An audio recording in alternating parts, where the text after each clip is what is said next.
दोस्तों drama serial दुलाब जी अचण वारे एपिसोड में तव्हां ॾिसंदो त जेको आहे मुराद पीरल ऐं होरा जेको आहे अली खान टई गॾिजी हिकु हिकु दर ते वेंदा हिकु हिकु दोस्त खां पुछंदा सोडल हिते त न आयो आहे सोडल हिते त न आयो आहे ऐं उहे सभु इहा ई ॻाल्हि कंदा हिते न आहे आयो साम्हूं तस्वीरुनि में बि तव्हां ॾिसी सघो था टई ॿाहिरि जिथे किथे ॻोल्हींदा सोडल ऐं गुलपरी खे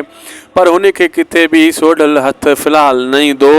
ऐं हू परेशान थी वेंदा ऐं इहे दोस्तो मां ॿुधाईंदो हलां इहे एपिसोड 3 स्पेल में 50 खां पोइ अचण वारा आहिनि तव्हांजे साम्हूं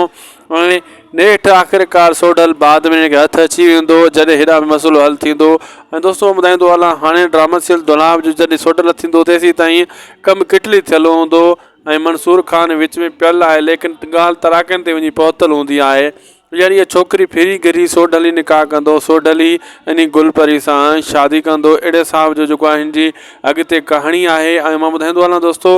मुराद इन शइ खे आख़िर क़बूलु कंदो सोडल ऐं गुलपरी जो निकाह मुराद खे क़बूलु बाद में करिणो पवंदो हू पंहिंजे खून यानी सौट खे नथो मारे सघे पंहिंजो खून आहे हुनजो इन शइ खे हुन बर्दाश्त करिणो पवंदो सभई चवंदा